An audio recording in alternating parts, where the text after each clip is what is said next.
Hi, Laura. Hi, Tanya. I feel really happy and honored to interview you today. And I'm very, very excited that you will tell everyone to Dogspace community about yourself first, because I'm sure that everyone should know you and what you're doing, and the way you treat dogs and people, and about your life philosophy and attitude to life in general, because I'm simply fascinated by it. So, Laura, can you please tell just a couple of words about yourself? Thank you, Tanya. You make me sound like a saint, which I certainly am not. And we've been friends for some years now, like more than 4 years, amazingly. That's really gone fast, and it's been so enjoyable to get to know you, and I've learned so much from you. So I think we all learn from each other. I'm 57 years old. I was born in Canada. I'll do the short version. I can talk a lot. So I've always had dogs in my life, even as a baby.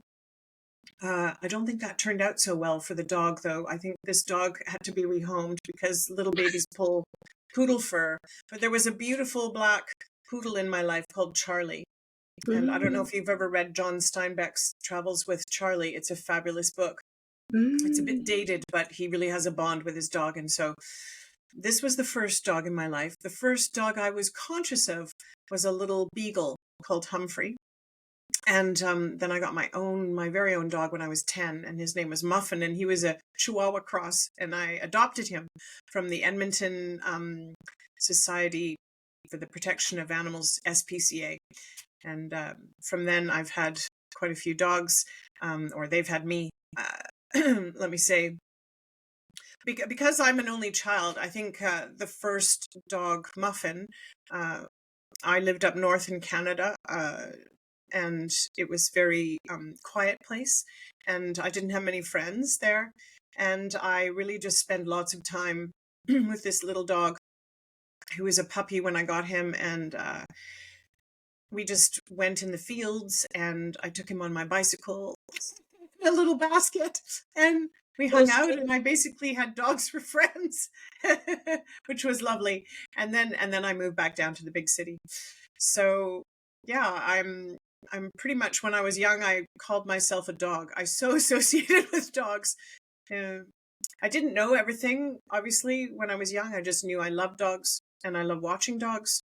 I was lucky enough in 2014, 2015 to study with Tura Drugas, and that was in Germany. I think it was one of her last or second to last cohorts that was run. I think the last one was in Durham, so I was lucky enough to be part of that.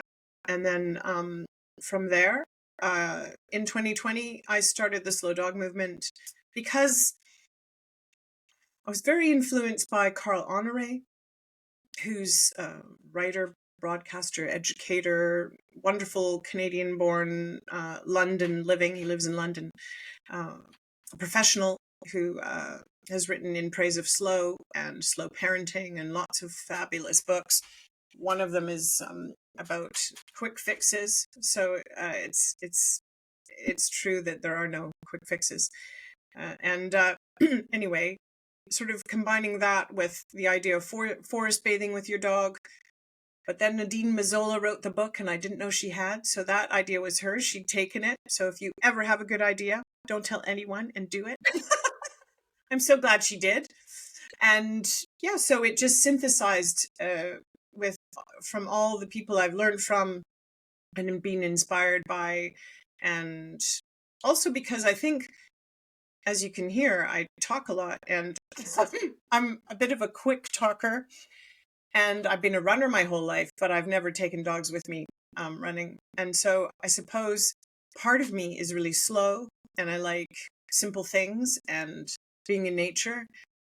And part of me, mostly the ideas that I have sometimes are fast. And so I think it's a good way for me to even keep myself in check. And so that's why I'm really happy when people come along on my slow dog journey, slow dog Mm, movement journey. It's not my thing. It can be everybody's thing. Yeah, but is it sometimes hard to go slow? It is. It is for sure. I think that dogs can help us, remind us to go slow, because if we really tune in to them and their signals, they're saying, "Oh, please, lady, please, could you just sit down with me?"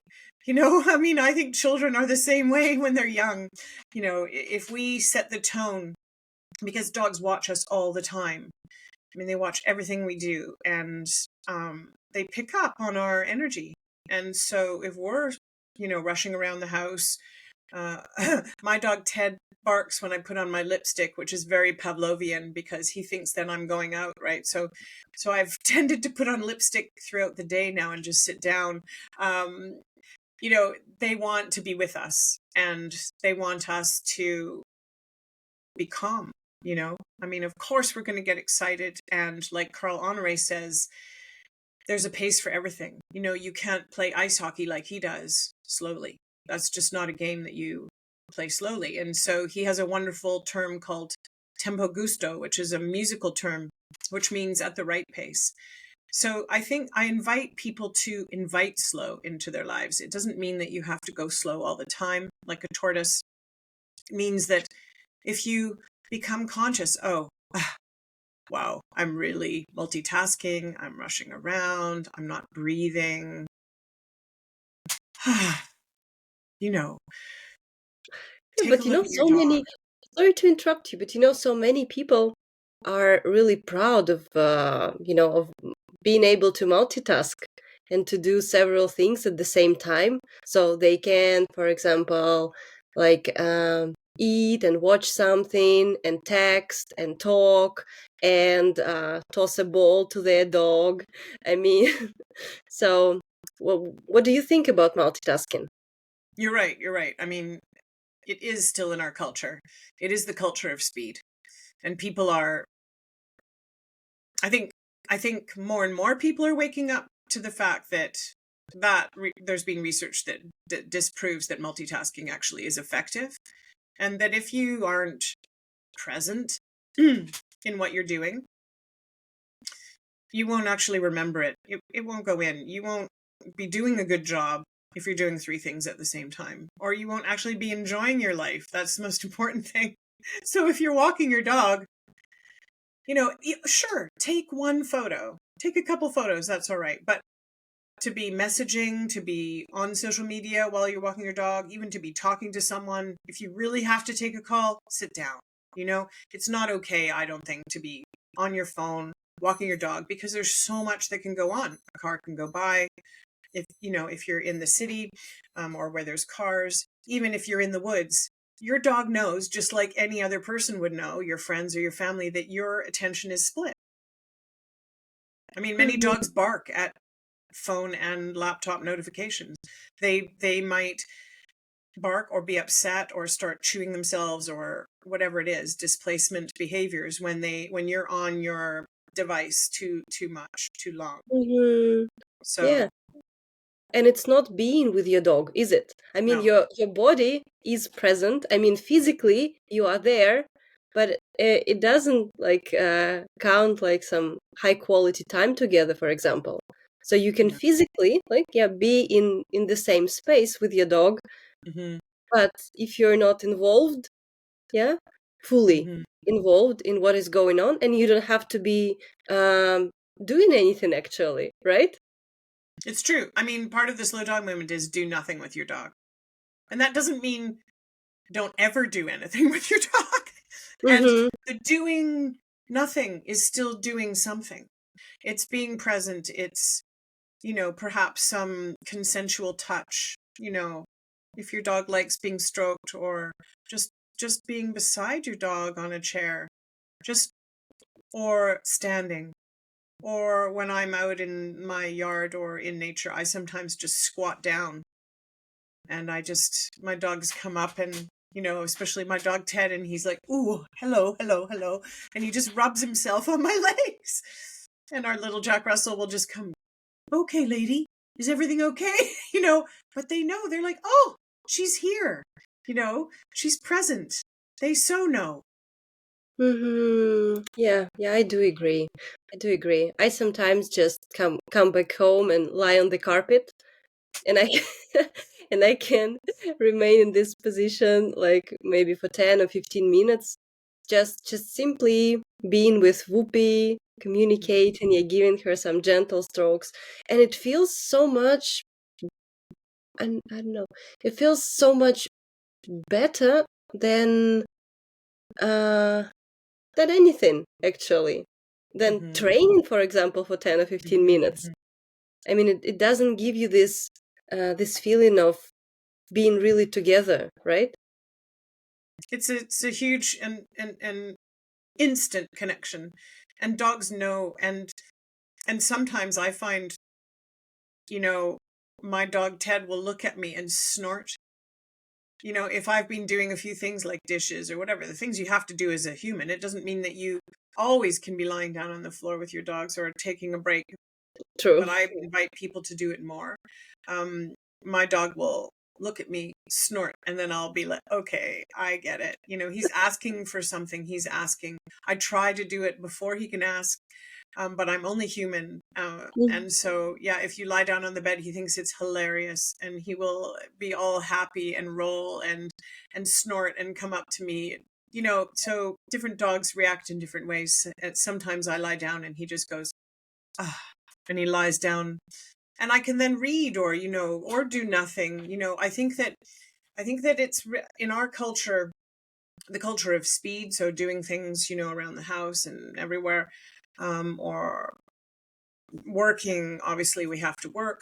Many of us work remotely or go to work, and come home. The slow dog movement is not about trying to be a perfect Zen guru. It's about inviting slow into your life. So looking at your day and thinking, oh wow, when can I just do nothing? Let's build it in, or just however you work. It does, however makes sense to you. If you can just stop more often and invite your dog into what you're doing. Like yesterday, I did some gardening, and our dogs are new to our home here in Canada. They just came New Year's Eve. And although I've known this place for 53 years, not this particular house, but this island where I live, and I know this house since 2007, it's new for our dogs. And so they don't want to be left inside, and we don't have a fence outside yet. So, and we have a nice piece of property here. It's about a third of an acre. So that probably doesn't mean very much to some people, but I'll try to do some translations into whatever meters or whatever. So I did some gardening yesterday, and I I tethered my dogs to the back of my trousers on leashes, but I went so slow, like I wasn't moving fast at all. And I just did some weeding, and I put some things on the garden, and I wasn't out there for very long, but we were all so rosy cheeked when we came inside. I mean, they just slept because they were so happy to be part of something real, in my life. Not just, oh, you be a dog over there, and yes, be a dog, but you know what I mean, like that sort of objectification Mm. of dogs. Right. Either dogs have to be doing certain things to be dogs in human minds. So you train your dog, you exercise your dog, you feed your dog sleeps, all those basic things. um but this is a dog as a companion. This is a dog as a friend. This is a dog as my family member. So if I had my young son here, he's now 20, but when he was young, we would all do things together, like cook together and be outside gardening together. So why not dogs? Why not invite dogs into your life that way if it's safe? Oh, yeah, yeah, definitely. And can you tell how your life changed? So when you started going slow, so what changed in your life? So how did going slow influence your life and the life of your dogs? So what did you notice? Well, to be honest with you, Tanya, I think my life with dogs has always been slow. That's probably why it was a natural thing to start the slow dog movement. So, like I mentioned, my little dog Muffin when I was a little girl, and then we had Westy in our life for almost 17 years, and I've always run off and on, for my peace of mind and enjoyment. But I never took my dog Bonnie, our Westie, running. We just went slow. The only thing I didn't know about when I had Bonnie was about harnesses, so I regret that. But I never pulled her. The only time she might have had a collar against her neck is if she saw a squirrel and she was on leash. So for that, I regret. But yeah, we always really went at the dog's pace. I don't remember having an agenda when I was with her. We would just meander. So I think starting the slow dog movement, though, has made me and learning about dogs with all the people that I've learned from, and the importance of observation. So I think the slow dog movement has helped me realize how important it is to slow down and observe your dog, and the importance of, so maybe before I was slow with my dog, but maybe I didn't know about not multitasking so much or rushing around the house. So now I'm way more conscious of our symbiotic relationship and how much human physiology affects dogs, like our heart rate, our cortisol is absorbed by them, our gut biome is mirrored. So yeah, I think the slow dog movement and doing research on my own, and learning from people like Dr. Amber Batson and others has helped me realize just how important it is for us to not impose our human values and our human culture onto dogs, like the cult of speed and also the cult of exercise. People think that just because, well, we're now learning that running too much and doing high cortisol or high adrenaline sports for humans is not good either, because the cortisol is high, and then if you do too much of it, then your cortisol is really, really low, and it affects adrenal function and thyroid function and everything for humans. And so is the same for dogs. They have their own, or should be able to have their own voluntary movement and not be forced on big exercise ideas with humans. That's my belief. I think they need natural dog behavior movement. So when they can mooch around, if they want to run, they can run. If they want to play, they can play. But it's up to them. We don't dictate what they do. So that's a long answer. All my Yeah, answers are long. yeah, Sorry. but I'm totally enjoying it, and I think everyone who's listening to us, yeah, is enjoying it as well. So there is actually quite huge philosophy, on how to be slow, and I can imagine that it really can be challenging for quite a lot of people. So can you please share maybe a couple of tips what to begin with? Because you cannot like wake up the next day and be a new person with new habits, doing everything slow, forget about multitasking. And so what to begin with? What are the first steps? That's a good question. I think it's like every dog is an individual. I think every human is an individual, and it depends what makes sense for each person. That's why I have skipped social media Sunday on the slow dog movement, and I've had that from the very beginning, because I invite people to, it's not my idea, it's Carl Honore's idea, to be honest with you, to put your devices, your tablets, your laptop, anything, even your television, away for the whole day of Sunday. And it doesn't have to be Sunday. It's just, I think, the best day, because a lot of people consider it a day of rest. On Saturday, people and families are often doing errands, because it's the one day they can go to the shops and do what they have to do. So Sunday makes sense. There's also Slow Sunday on the BBC sometimes for music to be slow. And so I think it's kind of a sensible day to just take a break from social media, take a break from your devices, and be with your dogs and your loved ones, your human loved ones, in a meaningful way. And I think we're distracted as a society when it comes to our devices and being online. So that's one idea. That's one day. So even if you did half the day to start, after lunch or something. Or maybe a couple of hours for someone to Yeah, begin with. yeah, just start so there's also, I mean, from that whole day, there's also 1 minute of slow. Sometimes I do that hashtag, and I just film my dogs or film us being slow for 1 minute. And Mm. so you can take it as small or big as you want, and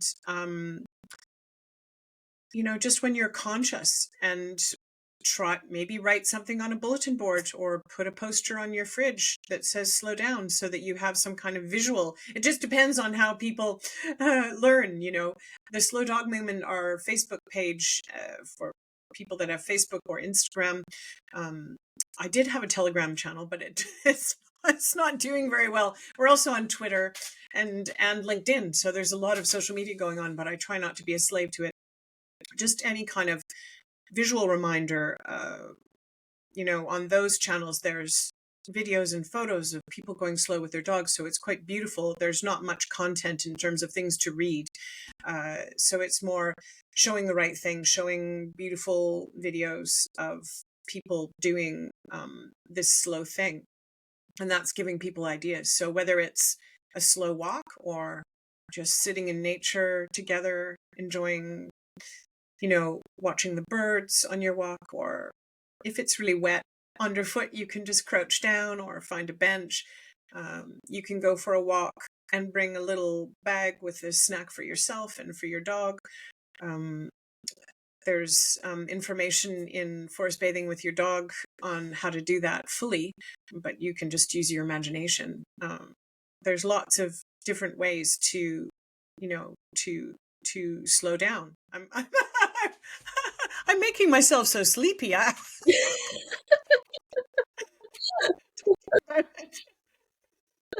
But I not one way. That's the point. There's not one way to invite slow, and I think it's just a consciousness.